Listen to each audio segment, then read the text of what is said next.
ഈ തെരഞ്ഞെടുപ്പിൽ വളരെ ശ്രദ്ധേയമായി തോന്നിയൊരു കാര്യം, എനിക്കോട് കേരളത്തിലെ മുൻ തെരഞ്ഞെടുപ്പുകളിൽ നമ്മൾ അധികം കണ്ടിട്ടില്ല. CPM വിട്ട് ആളുകൾ പുറത്തു വരുന്നു. ഈ പുറത്തു വന്ന ആളുകൾ CPM തോൽപ്പിക്കുന്നു, അല്ലെങ്കിൽ UDFന്റെ ഒപ്പം നിന്ന് CPM തോൽപ്പിക്കുന്നു. ഇതൊരു പ്രവണതയായിട്ട് ഇപ്പൊ 3 സ്ഥലത്തേക്ക് നമ്മൾ കണ്ടു കഴിഞ്ഞിട്ടുണ്ട്. അതെങ്ങനെയാണ് നമ്മൾ ഈ ഒരു പ്രവണതയെ മനസ്സിലാക്കേണ്ടത്? ഇതില് പൊതുവെ CPM വിട്ട് പുറത്തു വന്നവരധികം ജയിച്ച ചരിത്രം കേരളത്തിലില്ല. ആകെയുള്ളൊരു അപവാദം ഉഞ്ചിയത്ത് RMB രൂപപ്പെട്ട ഘട്ടത്തിൽ RMBയുടെ നേതാവ് KK രമ കഴിഞ്ഞ തെരഞ്ഞെടുപ്പിൽ UDFന്റെ പിന്തുണയോടുകൂടി വടകരയിൽ ജയിച്ചു എന്നുള്ളതാണ് ആദ്യത്തെ ഒരു അനുഭവം. അതാണ് ഏറെക്കുറെ UDFന്റെ പിന്തുണയോടുകൂടി ജയിച്ചു. അതിനു മുമ്പ് അങ്ങനെ MV രാഘവൻ ജയിച്ചിട്ടുണ്ട്, ഗൗരിയമ്മ ജയിച്ചിട്ടുണ്ട്. പക്ഷെ അവരൊക്കെ പാർട്ടി ഉണ്ടാക്കിയിട്ടല്ല അവർക്ക് ജയിച്ചു. അവരൊക്കെ പ്രത്യേക പാർട്ടി ഉണ്ടാക്കി UDFന്റെ പിന്തുണ. അതെ, ഗൗരിയമ്മയായാലും MVR ആയാലും KK രമയായാലും വേറൊരു പാർട്ടി രൂപീകരിച്ച് ആ പാർട്ടിയും UDFുമായി ചേർന്ന് ജയിക്കുകയാണ് ചെയ്യുന്നത്. ഇത് തികച്ചും വ്യത്യസ്തമായ ഇത്തവണ കണ്ടത് പയ്യന്നൂരിലെ കുഞ്ഞികൃഷ്ണൻ, തളിപ്പറമ്പിലെ TK ഗോവിന്ദൻ മാസ്റ്റർ, അമ്പലപ്പുഴയിൽ G സുധാകരൻ, അവരൊക്കെ ഒറ്റയ്ക്ക് നിന്നിട്ട് UDF പിന്തുണയോടുകൂടി ജയിക്കുകയാണ്. അതൊരു പുതിയ സംഗതിയാണ്. കാരണം അവർ UDF ആണെന്ന് വെച്ചാൽ അവർ ഒരിക്കലും UDF അല്ല. വ്യക്തിപരമായിട്ട് ചോദിച്ചാൽ അവരിപ്പോഴും ഞങ്ങൾ കമ്മ്യൂണിസ്റ്റുകാരാണെന്ന് തന്നെയാണ് പറയുന്നത്. പറഞ്ഞിരിക്കുന്നത് ഞങ്ങൾ കമ്മ്യൂണിസ്റ്റുകാരാണ്, ഞങ്ങൾ UDFന്റെ പിന്തുണ വാങ്ങിയിട്ടുണ്ട്, പക്ഷേ ഞങ്ങൾ UDF ആയിട്ടില്ല, ഞങ്ങൾ കോൺഗ്രസ് മറ്റേതെങ്കിലും പാർട്ടിയോ ആയിട്ടില്ല എന്നാണ് അവർ പറയുന്നത്. പക്ഷെ അവർ ഉള്ളിൽ കമ്മ്യൂണിസ്റ്റുകാരായി നിൽക്കുകയും കമ്മ്യൂണിസ്റ്റ് പാർട്ടിയുടെ അണികളുടെ വോട്ട് കൊണ്ട് ജയിക്കുകയും ചെയ്തു. അതാണ് പ്രത്യേകത. പയ്യന്നൂരിലും അമ്പലപ്പുഴയിലും തളിപ്പറമ്പിലും കണ്ട പ്രത്യേകത, അവർ ബഹുഭൂരിപക്ഷം വരുന്ന കമ്മ്യൂണിസ്റ്റ് പാർട്ടി അണികൾ, കമ്മ്യൂണിസ്റ്റ് പാർട്ടിയുടെ നേതാക്കൾ ഉൾപ്പെടെ വോട്ട് ചെയ്തിട്ടുണ്ടാവും. വലിയ വോട്ട് പാർട്ടിക്കകത്തുനിന്ന് ചോരുന്നുണ്ട്. അതിൻ്റെ ബലത്തിൽ വിജയിക്കുകയാണ്.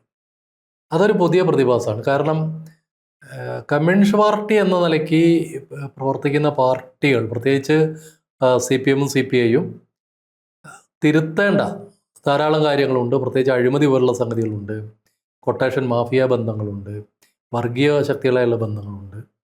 അതുകൊണ്ട് ഇതെല്ലാം തിരുത്തണമെങ്കിൽ പാർട്ടിക്കകത്ത് സമരം ചെയ്ത് തിരുത്താൻ കഴിയില്ല എന്ന് അവർക്ക് ബോധ്യം വരികയാണ്. ഇപ്പോൾ തളിപ്പറമ്പിൽ കണ്ണൂർ ജില്ലാ കമ്മിറ്റിയുടെ ജില്ലാ സെക്രട്ടേറിയറ്റ് മെമ്പറാണ്, CPMന്റെ ജില്ലാ സെക്രട്ടേറിയറ്റ് മെമ്പറാണ് TK ഗോവിന്ദൻ മാസ്റ്റർ. മാസ്റ്റർ പറയുന്നത് തളിപ്പറമ്പിലെ സ്ഥാനാർത്ഥിയെ തീരുമാനിക്കുമ്പോൾ ഒരു സ്ഥാനാർത്ഥിയുടെ പേരേ പറയുന്നുള്ളൂ, അത് സംസ്ഥാന സെക്രട്ടറിയുടെ ഭാര്യയാണ്. വേറൊരു സ്ഥാനാർത്ഥിയെക്കുറിച്ച് അവർ ചിന്തിക്കുന്നില്ല, അവർ പരിഗണിക്കുന്നില്ല. ഈ സ്ഥാനാർത്ഥിക്കെതിരെ വിയോജിപ്പ് ഉയർത്തുന്നവരെ ശ്രദ്ധിക്കുന്നില്ല. അതുകൊണ്ടാണ് TK ഗോവിന്ദൻ മാസ്റ്റർക്ക് മത്സരരംഗത്ത് വരേണ്ടി വരുന്നതും അദ്ദേഹം വിജയിക്കുന്നു. മത്സരിക്കുന്നതിനേക്കാൾ പ്രധാനം അദ്ദേഹം വിജയിക്കുന്നുള്ളതാണ്. പ്രത്യേകിച്ച് അവിടെ കോൺഗ്രസിൻ്റെ ഒരു റിബൽ സ്ഥാനാർത്ഥി പോലും ഉണ്ടായിരുന്നു. എന്നിട്ടും TK ഗോവിന്ദൻ മാസ്റ്റർ വിജയിച്ചു വന്നു. കുഞ്ഞികൃഷ്ണൻ്റെ കാര്യത്തിലാണെങ്കിൽ കുഞ്ഞികൃഷ്ണൻ വളരെ ചെറിയൊരു നേതാവാണ്, ഒരു ഏരിയ ജില്ലാ കമ്മിറ്റി മെമ്പറാണ്, ഏരിയ കമ്മിറ്റിയുടെ സെക്രട്ടറിയെ കുറച്ചു കാലം പ്രവർത്തിച്ചിട്ടുണ്ട്, ബാക്കിയെല്ലാം സഹകരണ മേഖലയിൽ ജോലി ചെയ്ത ഒരാളാണ്.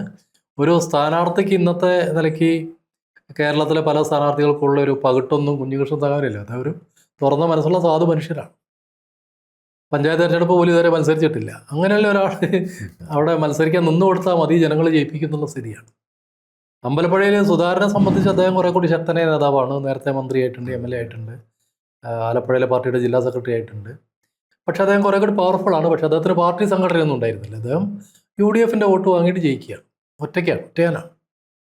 അപ്പോൾ ഈ പ്രവണത യഥാർത്ഥത്തിൽ കമ്മ്യൂണിസ്റ്റ് പാർട്ടികളിലുള്ള വിശ്വാസം അതിൻ്റെ അണികൾക്കും അതിനെ സ്നേഹിക്കുന്നവർക്കും നഷ്ടപ്പെട്ടു എന്നുള്ളതിൻ്റെ സൂചനയാണ്. ഈ വിമതർ, ഒറ്റയാന്മാരായ ആളുകൾ പറയുന്നതിൽ യാഥാർത്ഥ്യമുണ്ട്, വസ്തുതയുണ്ട്, അവർ പറയുന്നിടത്താണ് സത്യമുള്ളത് എന്ന് തിരിച്ചറിയുന്നതുകൊണ്ടാണ് ജനങ്ങൾ അവരെ വിജയിപ്പിക്കുന്നത്. കാരണം അവർക്കെതിരെ നിൽക്കുന്ന വലിയൊരു സംവിധാനമാണ്. കോടിക്കണക്കിന് രൂപ പണമുണ്ട്, ഗുണ്ടകളുണ്ട്, അധികാരമുണ്ട്, മാധ്യമങ്ങളുണ്ട്. അങ്ങനെ വലിയൊരു നെറ്റ്വർക്കുള്ള വലിയ ഒരു സംവിധാനത്തോടാണ് ഈ മനുഷ്യർ ഒറ്റയ്ക്ക് എന്ന് യുദ്ധം ചെയ്യുന്നത്. അവർ യുദ്ധം ചെയ്യുക മാത്രമല്ല, അവർ പാർട്ടിയെ തോൽപ്പിക്കുകയും ചെയ്യുന്നുണ്ട്. അതുകൊണ്ട് ഈ തോൽവി ചെറിയ തോൽവിയല്ല. ഇപ്പോൾ CPMന് അമ്പലപ്പുഴയിലും തളിപ്പറമ്പിലും പയ്യന്നൂരിലും നേരിടേണ്ടി വന്ന തോൽവി ചെറിയ തോൽവിയല്ല. ഇവരോടൊപ്പം മത്സരിച്ച ചിലർ, ഇവരോടൊപ്പം പുറത്തു വന്നിട്ട് UDFന്റെ ഭാഗമായി മത്സരിച്ച ഒറ്റപ്പാലത്തെ PK ശശി, മലമ്പുഴയിലെ സുരേഷ്, കൊട്ടാരക്കരയിലെ ഐഷ പോറ്റി തുടങ്ങിയവർ പരാജയപ്പെടുകയാണ്. അതിൽ കൊട്ടാരക്കരയിൽ ഒഴികെയുള്ളത് വലിയ പരാജയമാണ്. ഐഷ പോറ്റി 1000 ചില്ലറ വോട്ടിനാണ് തോൽക്കുന്നത്, ബാലഗോപാലിനോട് തോൽക്കുന്നത്. അത് സാമുദായികമായ ചില പിൻബലങ്ങളൊക്കെ അവിടെ ബാലഗോപാലിന് കിട്ടിയിരിക്കാൻ സാധ്യതയുണ്ട്. അദ്ദേഹം കേരളത്തിൻ്റെ ധനമന്ത്രിയായിരുന്നു. ആ നിലയ്ക്കുള്ള ചില ആനുകൂല്യങ്ങളൊക്കെ കിട്ടിയിട്ടുണ്ടാവാം. പക്ഷേ എന്തായാലും ഒരു കടുത്ത മത്സരം അവർക്ക് അവിടെ ഉണ്ടാക്കാൻ പറ്റി. അവർ പരാജയപ്പെട്ടെങ്കിലും ഈ ഐഷ ബുറ്റി ഒഴിച്ചുള്ള രണ്ടുപേരും രാഷ്ട്രീയമായിട്ടൊരു വെല്ലുവിളി ഉയർത്താൻ ശേഷിയുള്ളവരായിരുന്നില്ല. രാഷ്ട്രീയമായിട്ടൊരു മണ്ഡലത്തെ സ്വാധീനിക്കാനോ വെല്ലുവിളി ഉയർത്താനോ ഉള്ള കഴിവ് അവർക്കില്ല. ചെറിയ ചെറിയ ഇളക്കങ്ങൾ ചിലപ്പോൾ CPM-നകത്ത് ഉണ്ടാക്കാൻ പറ്റിയിരിക്കും, അത്രയേ ഉള്ളൂ. പക്ഷേ ഈ വിജയങ്ങളാണ് പരാജയങ്ങളെക്കാൾ നമ്മൾ ശ്രദ്ധിക്കേണ്ടത്. ആ വിജയങ്ങൾ ഭാവിയിൽ CPM-ൻ്റെ ആന്തരിക ഘടനയ്ക്കകത്തുണ്ടാക്കുന്ന പ്രത്യാഘാതങ്ങൾ തീരെ ചെറുതാവില്ല. ഈ പയ്യന്നൂർ പോലെ സ്ഥലങ്ങളൊക്കെ പരമ്പരാഗത തീർച്ചയായും പയ്യന്നൂരിലും തളിപ്പറമ്പിലൊക്കെ ഇനിയിപ്പോൾ ഈ വിജയിപ്പിക്കാൻ സഹായിച്ചവരെ കണ്ടുപിടിക്കേണ്ടി വരും. അതിൻ്റെ ഉത്തരവാദികളെ കണ്ടെത്തേണ്ടി വരും. കുറേ പേരെ നടപടിയെടുത്ത് പുറത്താക്കേണ്ടി വരും. പുറത്താക്കിയവരെല്ലാം ചേർന്ന് ഇതിനേക്കാൾ വലിയൊരു പാർട്ടിക്ക് ചിലപ്പോൾ രൂപം കൊടുത്തേക്കും. അങ്ങനെ പല രീതിയിൽ അത് വികസിക്കാൻ സാധ്യത. CPM പ്രതീക്ഷിച്ചിട്ടുണ്ടായി ഇങ്ങനെ ഒരു പരാജയം അവിടെ ഉണ്ടാവാൻ സാധ്യത? CPM പ്രതീക്ഷിച്ചിരിക്കാൻ സാധ്യതയില്ല. കാരണം അങ്ങനെ ഉണ്ടായിരുന്നെങ്കിൽ അവർ മധുസൂദനെ വീണ്ടും മത്സരിപ്പിക്കാൻ സാധ്യതയില്ല. CPM കരുതിയത് ഈ അരിവാൾ ചുറ്റിയ നക്ഷത്രം കണ്ടാൽ എല്ലാവരും വൈകാരികതയുടെ പേരിൽ പോയി വോട്ട് ചെയ്യുന്നതാണ്. സ്വതന്ത്രന്മാർക്കൊന്നും വലിയ വിലയൊന്നും കിട്ടില്ല. UDF-ന് അങ്ങനെ വോട്ട് സമാഹരിക്കാൻ കഴിയില്ല എന്നാണ് അവർ കരുതിയത്.